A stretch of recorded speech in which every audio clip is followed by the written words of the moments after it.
Hey YouTube, it's Chris again with another deck profile. This time it's going to be Oracle Think Tank, the Souless build. So yeah, let's get straight into that. Your starters is Lulu. When a grade 3 rides on top of her, she moves to your rear guard and you empty 2 cards from your soul. So that's how you get the Souless. That's how you get your, that's how you get no soul. And for grade 3s, I'm playing for CoCo. By the way, this is a little bit kind of like a budget build. I don't know, a budget build for Souless, I guess. There's a lot of different builds running around my locals, and I've seen them, and it would probably, I don't know, like maybe max cost me like 40 extra bucks to put into to make it. But yeah, anyways, I'm in for CoCo. Yeah, she's really good. She's when you ride her on top of Lulu, you empty your soul. So you empty the 2 cards, your grade 1, your grade 2, and then if you have 2 counterblasts, you counterblast 2, and you draw 2 cards. And then you, oh sorry, by the way, you also draw a card for emptying the soul for Lulu. So that's like 3 card. You just like pot of greed, like +1. And then Skywitch. I run Skywitch Nana as the other third. Sorry, too high.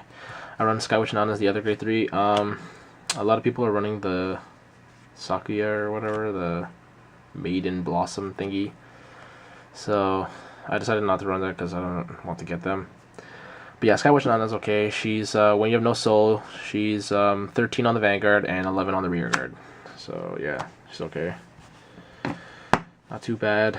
For grade 2s, I run 3 Tom. Tom is so good. You need to run Tom, at least 2 if you can't get more than 2. I didn't want to run 4. I thought 4 was too much. Yeah, the game would usually end by the time you hit all 3, so I don't know.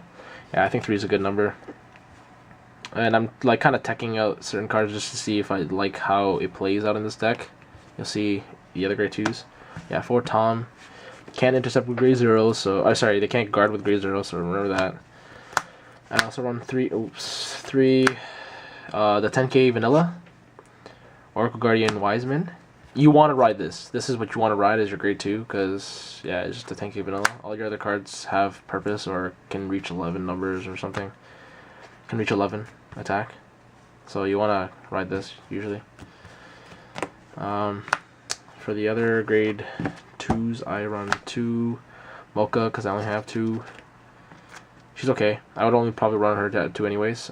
She's 3k. She gets an extra 3k when you have 4 more cards in your hand, which is like always. It's like a continuous effect basically. It's like auto. Like you will almost never have lower than 4 cards in your soul. I mean in your hand. Sorry. For the last 2 grade 2s, I'm running 1 Glace and 1 Libra. This would be sometimes when I don't have another CoCo, and if I have 2 counterblasts open, I can use her effect to apply pressure. And her, I tried her at like 2-3, and I didn't like her because she's like, once you use CoCo's effect again, like I've used CoCo's effect so many times, because you can like her effect is not when you have no soul. Its effect is when you have 1 or less. So that's like either 0 soul or 1 in the soul, which is her. So when you run on top of her again, she's in the soul. You can counterblast 2 to draw 2 cards, but when I do that, she's like basically useless, and I usually tend to put her behind this to make it 16. I don't know why. Maybe I should stop doing that, but it's still the other column. Like you would have your Tom and Gemini, so I kind of usually replace this column with like the 10Ks or like the Libra or like no, sorry, not the Libra, the Mocha and the Nana to hit those 15s and 16s. But yeah, right now I don't know. She's okay, but I just like her like this. I like her like this kind of tech 2 grade 2 thing, so it's fine for me. The grade 1s are around 2 milk, 10k booster when you have 4 more cards. Yet again, so easy to meet this requirement. You always have 4 or more cards. This deck is all about hand advantage, drawing for days. It's ridiculous. Yeah, 2 of her. Like when you ride CoCo again, you can at least hit for 20. I run 3 Lala. I didn't actually like get these. A friend gave them to me, so that's why I'm just using her. She's okay. When you have no soul, you call it your rear guard and you get to draw a card. This usually helps me sometimes when let's say if I have too many attackers, I'll drop an attacker, try to get a booster, and it works most of the time. Or when I want to get an attacker and I have too many boosters, then I'll do that. Or just get rid of those dead draw triggers in your hand.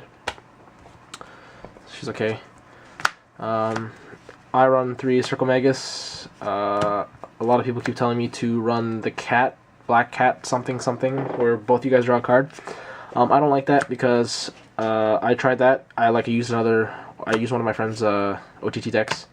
It was Souless too, but his build was different, so I tried his deck, and I didn't like the cat because I would always find myself drawing triggers, and I don't know what kind of advantage I gave them, but if, you know, I just don't want to be drawing those triggers, and then when I drive check I don't get any triggers. It's like, it's just, I don't know. This at least you can control. If you're grade locked, you know what you want to guard, you call it to the rear guard, and if it's a grade 3, you're going to guard for it. If not, like, you just basically get to see what's on the top card. I don't want to run the CoCo thing, which allows you to put it at the bottom, because this deck already has trouble hitting high numbers anyways. Yet again, this is not an aggressive, this is not a super aggressive deck. This is more of a defensive deck to me. You just stall out the game, like, once you have like a huge ass hand, and then you can just guard against everything, and then eventually you'll hit a critical because you run like 8 crits or whatever, how many crits OGT usually runs, but I run 8. But yeah, to finish off for the grade 1s, 4 Gemini or Gemini or whatever, and 4 perfect guards. Yeah, as always, I always run 4 perfect guards. You know why I run 4 perfect guards? Just because I run 4 perfect guards. Yeah. So yeah, for my grade 1s. The grade 3, I run 7 grade 3s, 10 grade 2s, I believe, and 15 grade 1s. So yeah. And then for the triggers, I run 8 criticals, like I already said. For Nike. I want to get 2 more of this, but I don't know. This is okay for now. I would probably run more of these if I ran Luckbird. Yeah, I'm also finding that I never need to use Luckbird, so that's why I don't run Luckbird. That's another card that everyone keeps telling me to run Luckbird instead of all the stuff that I run. But I don't know, my build is just, it's weird. It's different, but it still works. Like, I've beaten my friend's build on OTT, so I think it's okay. This deck is a little bit more budget, a little bit more, just because it doesn't run the other grade 3 from the trial deck, so it's okay. But yeah, I run 8 crits. 4 draw. By the way, if it's not obvious already as to why you run different draws and different crits, because if your opponent sees either one of the crits and they don't see like the draw, maybe they'll think that you're running 12 crit and they'll tend to guard more. And then when they do like 2 to pass or like no pass and you just keep getting draw triggers or whatever, like I had 6 draw triggers before, but this deck has so much hand advantage that you don't need the 6 draw triggers. So I still put in the 4 just because I like drawing. Like, it increases your hand size even more. And I tend to hit the crits anyways, so it's all good. And then finally 4 heals. I wanted to do something trolly where there was a promo heal. I wanted to get one of those. I want to get one of the new heals. And like try to run as different many heals as I could, but yeah. These rare ones are okay, I guess. But yeah. She's the one where you can put her back into the deck. And I tend to do that a lot. But yeah, that's my OTT deck. It's a little different than most people, but it still works well. Yet again, this is my build. So, anyways, hope you enjoyed the deck profile. Stay tuned for more videos. I'm also going to be putting a just for like future reference. I always double sleeve my decks. Because protect the sleeve and stuff, but I will be doing a video on my, like, I guess you could say equipment, gear, whatever, like, I don't know what you would call these, can't think of the word right now, but like, yeah, supplies, there you go, supplies. I'll do a video on our supplies for Cardfight Vanguard, and we will also include the store, shop, slash shop, from who we buy it from. Hopefully you guys can check them out. But yeah, that video will be probably coming up next, actually. So yeah, stay tuned for that. Subscribe, please. Yeah, rate, comment, subscribe. Thank you.